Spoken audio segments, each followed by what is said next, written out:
I'm here to introduce Brandyn Diachenko. Brandyn, do you want to come up? He has been working with us as a trainee since April, and I asked Brandyn to speak tonight about his experience in our program. I asked because I noticed his serious and consistent approach to working here, and because though he's not chatty, he always has something valuable to say. What brings Brandyn to homelessness is something that he shares with about 1/3 of the population experiencing homelessness in Santa Cruz County, as well as about 1/3 of the population experiencing homelessness in our state. In the most recent survey and census of homelessness in our county, 32% of those responding said they experienced psychiatric or emotional conditions. Brandyn will speak about his diagnosis. I want to say that one thing we hope to achieve here at the Homeless Garden Project is to overcome the stigma of mental illness and to share that recovery is possible.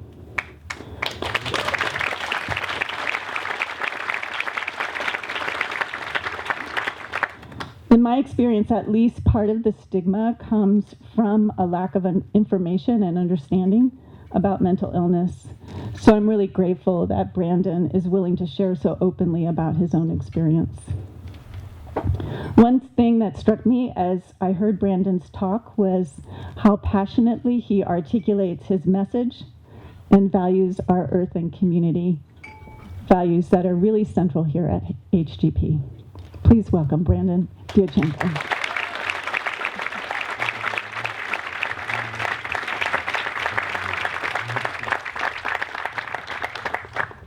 Thank you, Daria, and everyone for coming out. I'm just going to get right into it. Jonathan, your words, brilliant, honestly. Yes, another round of applause for Jonathan.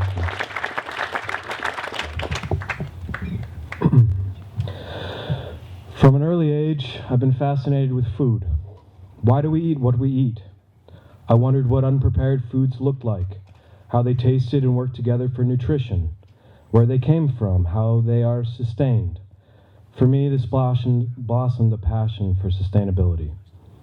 How sustainable is one of the most important systems that we know. Food makes sense, something about balance in what we ingest. When I look around at the world today, I see more and more development. I understand that development is necessary with the housing situation being so bleak. I can't help but wonder, however, what the long-term impact might be on the land and even our oceans. I believe the way in which we develop needs rethinking. Where are all the farms? It has been said that if we the people keep developing on the same scale, using the same methods, often hundreds of years out of date, we will see our demise potentially within the next 100 years. 100 years. Archaic people lived off the land for thousands of years using primitive technologies. 200 or so years after our own industrial revolution, resources are running out and concrete cities spread like wildfire. If we, the constituents of this planet Earth, don't change, we may all find ourselves homeless. Homelessness, or as some would say houselessness, goes deeper than just finding oneself without shelter. To be without a home can happen the moment you no longer see where you are as being where you want to be. For me, this started a long way and many missteps from where I am today. My life for 18 years was suburban cookie cut with a few bumps and scars along the way. I come from a good, wholesome, and loving upbringing with adequate education. There was always a roof over our heads and food in our bellies. I was fortunate. Then it was time for university, 2,000 miles from the place I had known as home. I held it together for a while, but shortly after moving and giving things a go, something within me snapped. I was up for days following ludicrous story arcs about people I've known, people I've just met, fearing that if I wasn't around, something terrible would happen to those I cared about. They call it an illness that leaves me apologizing, making me sorry that my view of the world doesn't synergize with normal. I kind of black out when I'm manic, so it's hard to recall all of my actions. Visualizing erroneous truths so believable as if they rose with the sun. Mom was around for my first hospitalization, I know that. Shortly after I put life back together from my first dance with Mania, she was diagnosed with type 2 melanoma skin cancer.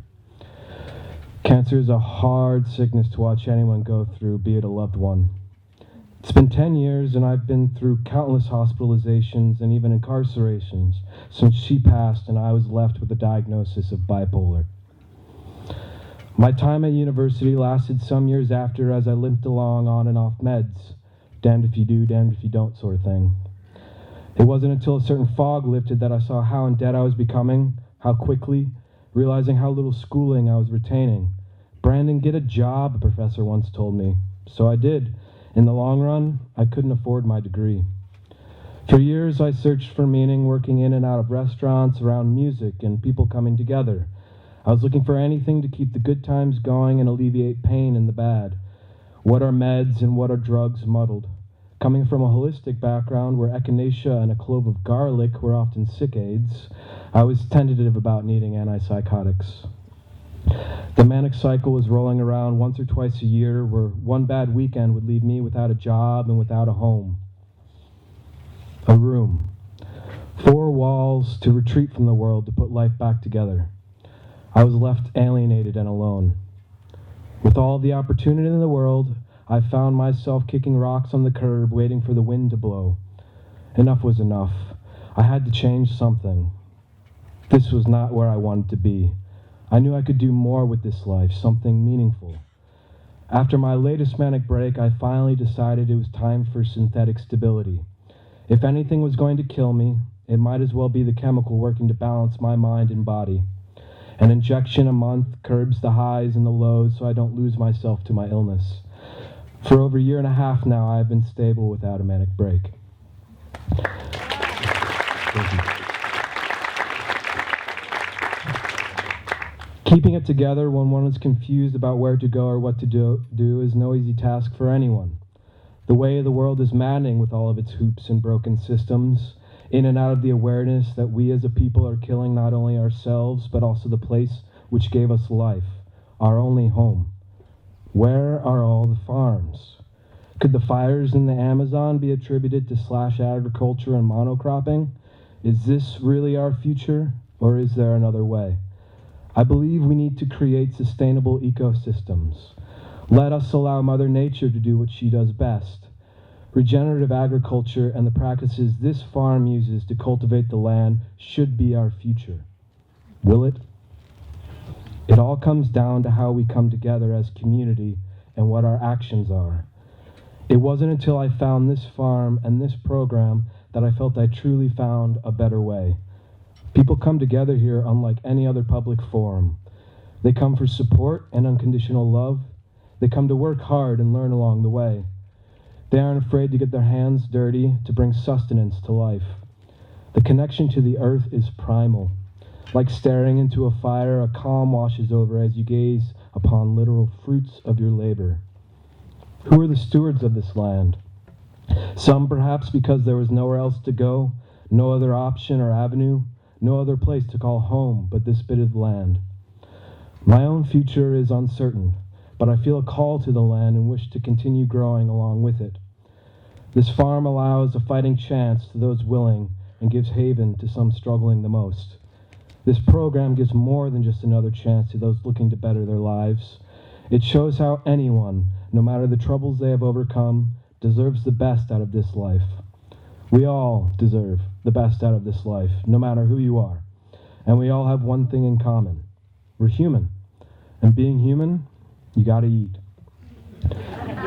A drop of water in the ocean, perhaps, or I suppose a clump of soil on the land. The Homeless Garden Project's mission to not only support community, but allow hands-on training in regenerative agriculture is progressive, to say the least. With hopes to expand, your help could help open doors to dozens of trainees in just a couple of years. More people farming is more bellies fed with quality, nutritious foods. It's a community coming together for the well-being of mind, body, and spirit. For a few hours a day, life makes sense. Working here mesmerizes like that fire. It might be hard work at times, but it's simple, and simple feels like home. Thank you.